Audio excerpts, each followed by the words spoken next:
Hello everybody, welcome to Beer and Flickcharting. I'm your host David, the Beer and Flickchart guy. I am really happy to be back after somewhat of an absence. I think there was an episode that came out last week, but I think I missed the week before that, and the last time I actually recorded an episode was like 2 weeks ago. Sorry for that, but I'm happy to be back because I've watched like 5 things that I need to rank, but I've been saving them to rank them with you. Before we get to that, I want to show you what I'm drinking today. I'm still on Joseph's Brow, Trader Joe's brand, and this time it's a Vienna-style lager. I'm drinking it out of a bottle instead of a pint glass because honestly, this beer does not deserve a pint glass. I have not had a taste yet. Let's see how it goes.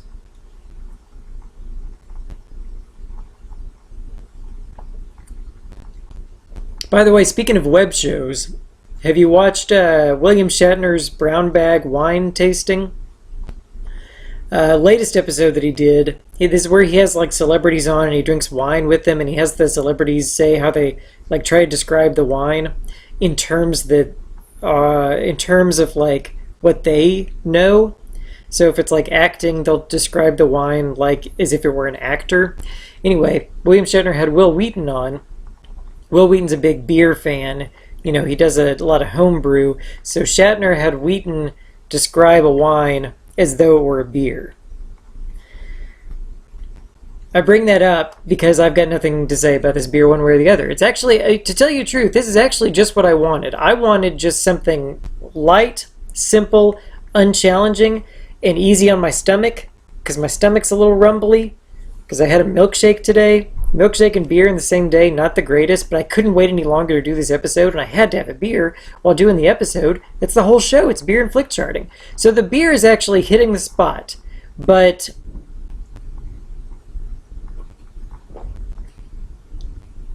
I don't know that much to say about it. You know what it kind of tastes like? It kind of tastes like a Shiner Bock. Anyway, let's move on. So I saw Jurassic World. I saw it before you did. Because I don't care who you are, I saw it before you did because I got into like an early screener and then I reviewed it for Flickchart. Now, I hated it. I thought it was a terrible movie. I didn't think it was even worked as like a summer popcorn movie. I didn't realize how much in the minority I was going to be, not only among audiences for whom I could have predicted that I would be in a minority, but also among critics who sort of like it. I don't think any critics love it, but most of them give it sort of moderately positive reviews. It's got like 70% on Rotten Tomatoes. Metacritic's closer to what I think is accurate with like 59 out of 100 or something like that. But I would give it way lower than that. I mean, I wrote my review before the review embargo lifted. So it all came as a surprise to me. I went out on a limb saying I thought it was terrible. I gave you all the reasons why. You can read it on the blog. But I haven't ranked it yet on my Flickchart, and I'm really curious to see where it's going to land. It's been climbing rapidly on the global chart. It's already at 2,591 on the global. I'm going to see if I can drag it down. I mean, I'm going to rate it. I'm going to give it the rating I think it deserves. Don't worry about that. But I wouldn't mind if I dragged it down a little bit. Okay, Jurassic World versus Chitty Chitty Bang Bang. Absolutely, that is Chitty Chitty Bang Bang. It's like a secret Bond movie. Jurassic World versus Live and Let Die, an actual Bond movie. Yeah, the Bond movie won. Jurassic World or Hype. Okay, Hype is a... I bought it on VHS on eBay like 20 years ago. Because I heard that it was a documentary about grunge, and I was really into grunge in like early high school. That would be a little less than 20 years ago. I was really disappointed by it because instead of like being about Nirvana and Soundgarden and Pearl Jam and Alice in Chains, it's about like a bunch of other like low-level Seattle nightclub bands who you've never heard of. Unless you're like super into the roots of grunge. I did learn things about Hype for example, that grunge may be sort of sold out really quickly or sort of never existed but was sort of like a media creation. That's sort of the position of the documentary. I almost never vote. I almost never vote for hype. It's low on my flick chart. It's not some kind of must-see music documentary. I think I am going to go for Jurassic World here, even though I really disliked it, because hey, at least Jurassic World is a movie with dinosaurs, and that's worth something. It's not worth much, but it's worth something. Jurassic World versus American History X. American History X is the winner there. It's not a pleasant movie. I never will rewatch that movie willingly. And I'm not sure that it's a great movie, but it definitely is good enough, especially in terms of the Edward Norton performance and the kid performance, to beat Jurassic World, which has nothing acting-wise going for it, that's for damn sure. And very little, for my money, very little entertainment-wise going for it. Jurassic World versus Star Wars Episode 3 Revenge of the Sith. Revenge of the Sith was, at the time, my favorite of the prequels. I have not rewatched it since it was in theaters. I have not rewatched any of them since they were in theaters.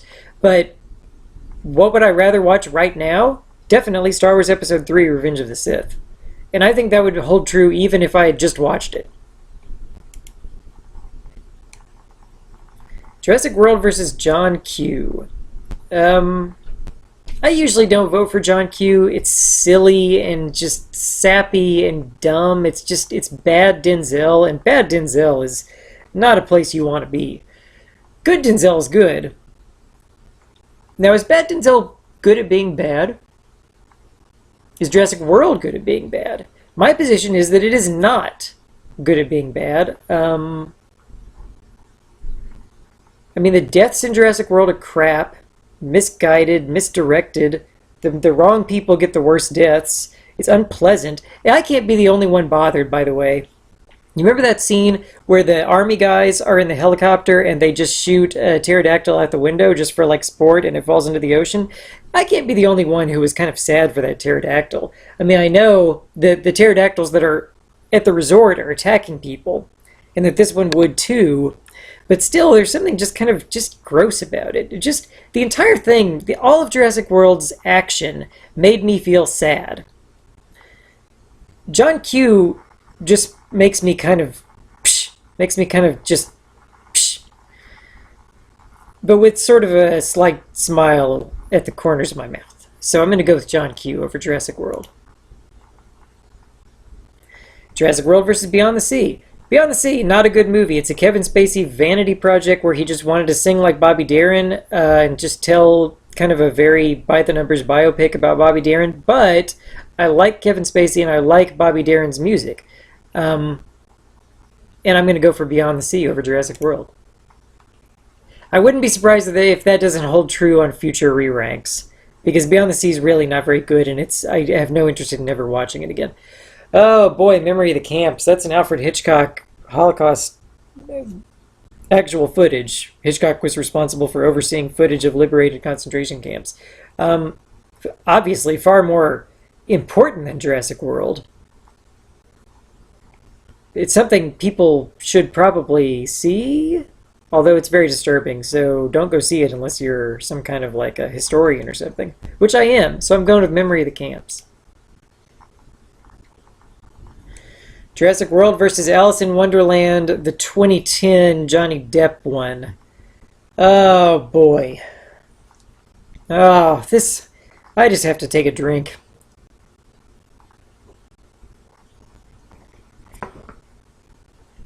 Both these movies were dumb and useless. Dumb and useless remakes.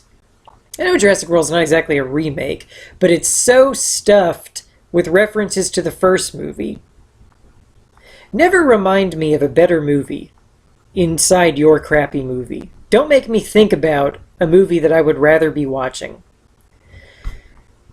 I mean, I appreciated the fact that I got the reference. You know, it was fun to be in the know about all the references, even like the very subtle ones.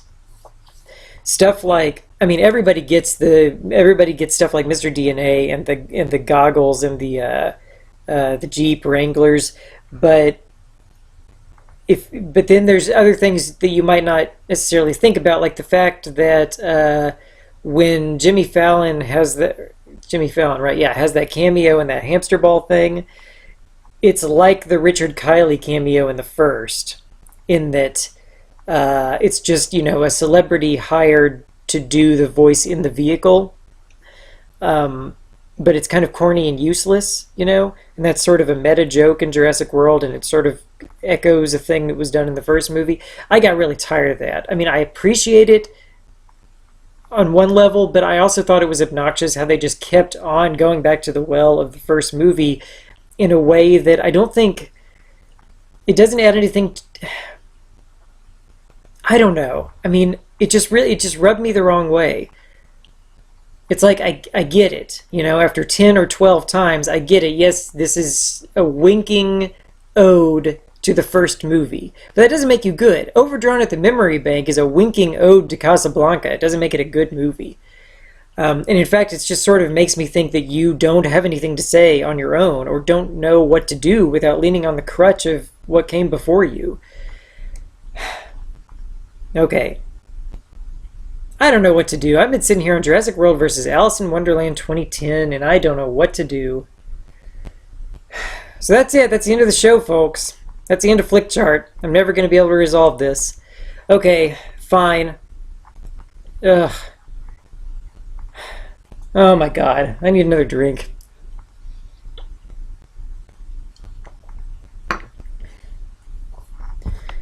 Alice in Wonderland is joyless, and there is an attempt to inject joy into Jurassic World. Jurassic World therefore wins. Jurassic World versus The World Is Not Enough. It's a World Rumble. It's the World Championships of bad movies in franchises. World Is Not Enough is quite possibly my least favorite Bond movie, although Quantum of Solace would give it a run for its money. And Jurassic World is probably not my least favorite Jurassic Park movie, because The Lost World is just terrible. Jurassic Park 3 is not good either, but I argued in my review that it probably is better than World just because of the cast members that are in it. Grant and Sattler are both in it. And then we've got the addition of William H. Macy, who's a great actor. Anyway, Jurassic Park 3 is not at stake here. It's Jurassic World versus The World Is Not Enough.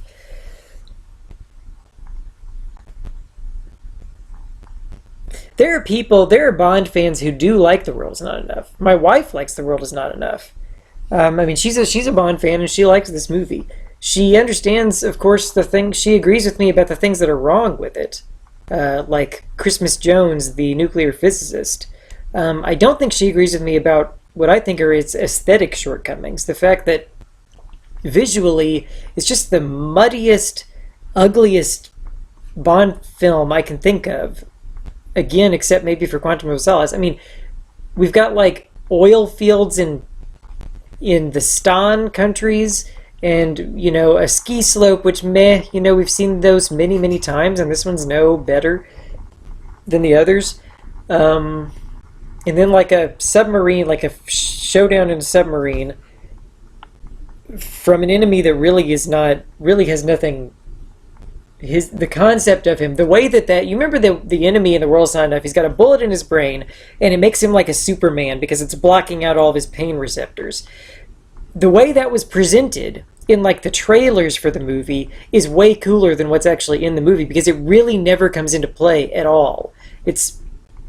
He's the most underwritten villain in the Bond universe, which is normally full of great, creative, bizarre, scenery-chewing villains. Man, I don't know. Oh, boy. I'm trying to get myself to vote for The World Is Not Enough, because I like Electra King, I like Judi Dench, and Pierce Brosnan is my Bond. He's the one I grew up with. He's not my favorite. I mean, I think I do like Connery and Moore, and maybe Dalton, although it's hard to judge with him.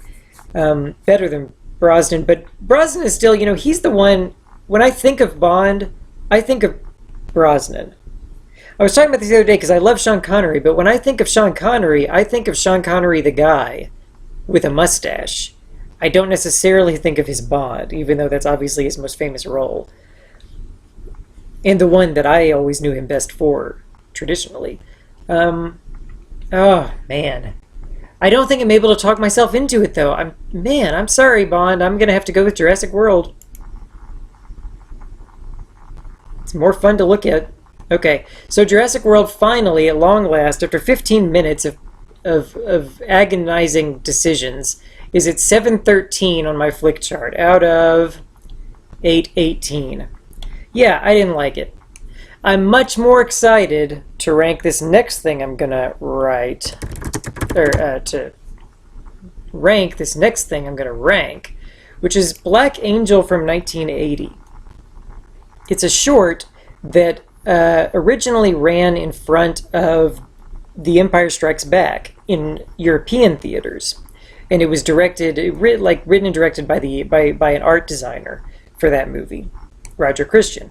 It was then lost, but it turned up a few years ago and went on the festival circuit and finally hit YouTube in May of this year, 2015. So if you haven't seen it, it's only 25 minutes long. Go to YouTube, check it out, and be one of the first you can still be one of the first 10 people to rank this movie. Actually, you can't, because I'm about to be number 10. But you can be one of the first dozen people if you're one of the next 2 people to rank it. Yeah, I also wrote about it for the Flickchart.com blog. I wrote about its influence on a shift away from great hero-oriented fantasy and a shift into atmospheric world-building fantasy from the 1980s onward, culminating with Peter Jackson's Lord of the Rings movies. One of the first movies to really take its cues from Black Angel, where the filmmaker studied Black Angel closely before making his film, was actually Excalibur. And bizarrely enough, that is the first movie it's up against in the rankings. We've got Black Angel versus Excalibur. Excalibur is a noble failure of a movie. It's a bit of a mess. It's got a lot of bad acting, although I think that a lot of the acting choices that are made in it are intentional, but they definitely don't come across as sort of like heightened reality kind of abstractions, which they're probably trying to be. They come across as bad and corny. But I really appreciate what Excalibur is going for. I like living in the world of Excalibur, and believe me, you feel like you're living there for the long haul. I don't know how long it is, like 2 hours, but it feels like a million. But I kind of like that. I can dig that. I can get into a fantasy world, even kind of a bad one, and really enjoy myself. Excalibur beats the short that it is somewhat artistically based on. Black Angel versus The Secret Garden, 1993. There's a lot of versions of The Secret Garden. This is the 1993 one, which I think has Maggie Smith in it. I'm going to go with Black Angel. I don't find The Secret Garden particularly compelling. It kind of has a TV movie quality to it. Could have taken some artistic cues from Black Angel, probably. Black Angel versus Thank You for Smoking. That's a funny movie. I haven't seen it since it was in theaters, which was 10 years ago, but the cast is really good. It's got Robert Duvall. I'm going to go with Thank You for Smoking. It's funny. Black Angel is not funny, and it's even a little bit, I mean, in retrospect at least, it's, it's sort of a little bit predictable, and the characters are sort of purposefully underwritten. And it has not a touch of irony in it. It's very serious, short fantasy work. It's got, far less humor in it than things like The Seventh Seal, which is sort of built on and expounded upon. I'm going to Thank You for Smoking. Black Angel versus Amadeus. I don't really like Amadeus. I feel like I should. I do like classical music. I listen to our local Austin classical music station, KMFA, a lot. It's one of the most, they've got like 2 out of 24 hours a day or something like that is locally curated shows, which is very rare for a classical music station in this day and age. If you like classical music at all, you should tune into kmfa.org to hear what goes on here in Austin, classical music-wise. And yet, I'm not going to vote for Amadeus. I've just always thought it was just a little ham-handed, a little over the top. I think the acting is poor from all of the characters. I mean, even F. Murray Abraham for me, who of course won an Oscar for it. It really made him a household name there for a while. But it's a character assassination of Salieri, and I just don't buy the personal dynamics at play in there. I really dislike the characterization of Mozart. I doubt it's at all accurate. There's so many better ways to have told this particular historical story. I'm going with Black Angel, which I think has a lot greater historical significance, even though it's not about an actual historical figure. Versus The Philadelphia Story. Now that's a movie I'd like to rewatch. Grant, Hepburn, and Stewart. I mean, enough said. Philadelphia Story wins. Black Angel versus Invasion of the Body Snatchers, the 1956 version. I have never seen the 70s version, though I gather that it has, I believe it has a lot of fans. Speaking of historical significance, Invasion of the Body Snatchers is the kind of thing you can show in a history class, which sometimes I teach history classes. And the Invasion of the Body Snatchers is the kind of thing you can show to students and have them think about its symbolic meanings for the Cold War. I think I will go with Invasion of the Body Snatchers here over Black Angel. Black Angel versus Dr. Dolittle, the 1967 Rex Harrison version. I love Rex Harrison, but he doesn't make this movie anything other than sort of a thing to put on in the background in the morning on TCM while you do the laundry, which is pretty much how I saw it. Black Angel wins. Black Angel versus Elizabeth, the 1998 movie starring Cate Blanchett and featuring Daniel Craig as a black-cloaked Vatican assassin, while Elizabeth's sister, Mary, Queen of Scots, is up in her Scottish castle with her Catholic cohorts and conspirators, just behaving just teeth-gnashingly evil. This is not a subtle movie, Elizabeth, but the opening vignette in it, where Geoffrey Rush's character is approached by a sort of a novice assassin, I think is just really cool. And it falls into this movie falls into the Excalibur category for me, where its excesses and its corniness, especially all the sort of anti-Catholic stuff in it, kind of work to its advantage in that it's just so over the top and dumb that it makes it kind of fun in a perverse way. And I think that applies to the second one too. All that said, I'm still going with Black Angel. Yep. Alright, Black Angel versus the Tailor of Panama. I mean, not Geoffrey Rush again, so Black Angel's coming up against Geoffrey Rush a lot. Tailor of Panama's probably ranked too high for me. I mean, I have probably less positive things to say for it than I do for Elizabeth, but at the same time, I also probably have less negative things to say about it than I do about Elizabeth. It's just a less ambitious movie. It's just kind of a movie. It's a movie that came out in 2001, and that's kind of the end. So it's John le Carré. The poster here's, I didn't know it was John le Carré. I mean, it feels like John le Carré in that it's like this very understated spy movie where the spies don't necessarily do anything or have anything done to them. They just are kind of hanging around waiting and talking, which is kind of what spies kind of do. Nevertheless, Tailor of Panama didn't make as big of an impression on me as other John le Carré things I've seen, like the Alec Guinness and the what's his face, newer one of Tinker Tailor Soldier Spy, Gary Oldman. Those make a much, both of those made a bigger impression on me than Taylor of Panama did. So I'm going to Black Angel again.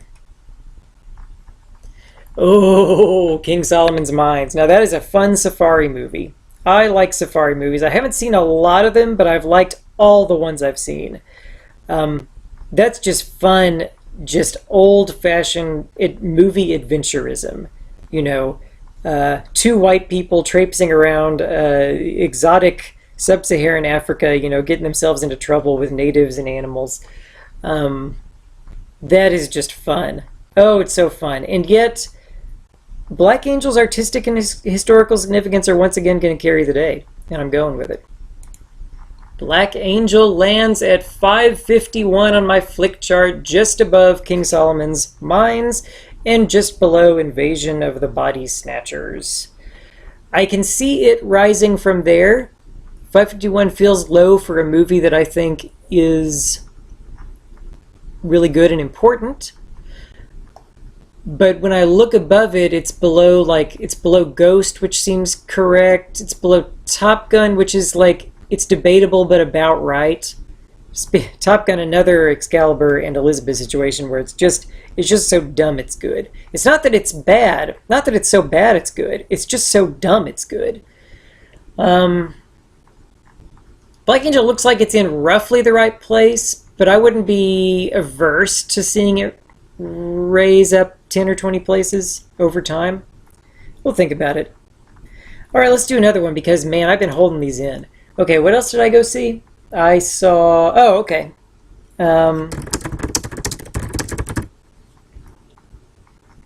Bad Day at Black Rock. I won a 4-pack of Spencer Tracy movies from Classic Movie Hub on Twitter. Classic Movie Hub is a great Twitter account to follow if you like classic movies. And during the TCM Film Fest earlier this year, they were giving away a bunch of prizes. I won one of them, and I chose a Spencer Tracy 4-pack. And on it was Bad Day at Black Rock, which I can't talk about it too much because it's got a twist that I don't want to give away. The synopsis in the back of the box doesn't give it away. It ended up being totally up my alley. It's got, one thing I will tell you, it's got a name like a Western, and it is set in the same place a Western would be set, a small, desert Arizona mountain town. And the hero comes into town on a train to try to resolve an issue. So it's a lot like a Western, but it's set in 1945 and made in 1955. Actually, I think it was actually made in 1954. Flickchart may actually have this year wrong. Oh, but Spencer Tracy, Robert Ryan, Anne Francis, Walter Brennan, Ernest Borgnine is in it. Lee Marvin is in it, and probably ought to be here rather than Dean Jagger. Really good performances and a very interesting script. Like a lot of Spencer Tracy movies, its message is a little bit unsubtle. It's, kind of beats you over the head with its message, but you're getting into that when you're dealing with Spencer Tracy movies. Okay, so Bad Day Black Rock versus Excalibur. Oh, boy. Excalibur, when I first watched it, I was like, oh, man, that was bad. But as time went on, I was like, oh, man, that was bad in all the right ways. If you're going to go down the way Excalibur went down. And I am going to continue to sort of surprise myself by voting for it here. Nothing's moving on the chart because all I'm doing is adding movies. So it could be that Excalibur is just too low. Versus Live and Let Die. Okay, definitely go with Bad Day at Black Rock over Live and Let Die. Second time we've seen this today. Not a great Bond movie. Well, it's debatable. My opinions are always changing on Bond. Bad Day at Black Rock versus Thank You for Smoking. Okay, Bad Day at Black Rock. The cast... Acting is important to me. It's one of the things, probably script and acting are the two things I think are most important in a movie, followed closely by directorial vision. I do like a good auteur style. I I love seeing a great ensemble cast. Bad Day at Black Rock. Of course, Thank You for Smoking has a little bit of an ensemble cast too.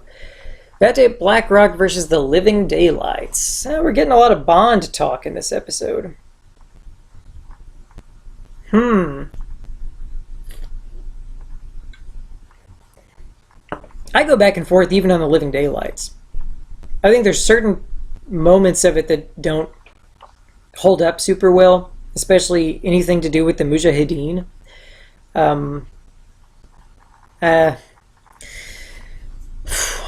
I don't really like the carnival stuff either. The Bond girl's a little weak for my taste. But the villains are good. Except for Joe Don Baker, he's a little silly. Okay, so like okay. That's all the bad. Everything I didn't mention is great in The Living Daylights. If I didn't mention it, you're fine. Oh, except for the new Moneypenny. No, that new Moneypenny didn't work out for me either. Okay, I think I've talked myself into going for a more serious, if heavy-handed movie, Bad Day at Black Rock. It's going to now come up against stuff it really can't compete with. Clue. I just saw Clue last night on the big screen at our local classic theater. It was not my first time. It was like the third time or fourth time I've seen Clue. But I liked it better than I've ever liked it before. And I always liked it fine. But it was even funnier on the big screen. Clue wins. Okay. It's not up too high. It's not up against stuff it can't compete with, because Bad Day at Black Rock just now is beating The Dark Crystal, Jim Henson's 1982 all-Muppet fantasy movie, which also was inspired by Black Angel and has a score by the same guy who did the score for Black Angel. Bad Day at Black Rock wins. Bad Day at Black Rock versus To Kill a Mockingbird. Okay, it's not going to beat that. It's not going to beat that. To Kill a Mockingbird, widely considered one of the best novel adaptations. Really strong performances from Gregory Peck and the Kid and Robert Duvall. To Kill a Mockingbird. Bad Day at Black Rock versus Monty Python's The Meaning of Life. Easily the least good of the three main Monty Python movies. Bad Day at Black Rock beats it. No offense to Mr. Creosote. Bad Day at Black Rock versus The Last Picture Show. I think most right-thinking people would go for The Last Picture Show here, but I mean, it's a more subtle movie in a lot of ways. It's still sort of actually, this is a very good matchup. They're both sort of pessimistic about the nature of small town life in the mid 20th century Southwest. Good double feature here, but there's something about Peter Bogdanovich's tone that I don't like. I don't think he's not successful at getting me to like any of the characters in that movie. I don't have to like characters. I prefer to, but I do have to have some way in of caring about what happens to them, even if what I'm caring about is that I want them to be brought down. And I just don't think I care at all what happens to anybody in The Last Picture Show, especially the people I'm supposed to like Sam the Lion. Not buying it. I'm just not having it. Spare me this, small town Gandalf nonsense. So I'm going with Bad Day at Black Rock. Did we not already do this? Alright, we did. It's up against To Kill a Mockingbird one last time, just to confirm that it is in fact below it. And it is now 443 on my flick chart. So that worked out well. I ranked 3 movies. Jurassic World, which wound up in the 700s, Black Angel, which wound up in the 500s, and Bad Day at Black Rock, which wound up in the 400s. I've got 2 more movies to rank that I've seen recently, and I'm betting that one of them is going to be very high up, but we will save that for our next episode, because the sun has gone down, the beer has gone down, and I think I'm out of here. This has been Beer and Flick Charting with David. Check me out on flickchart.com/blog and all the other good writers there, and happy flick charting. See you next time.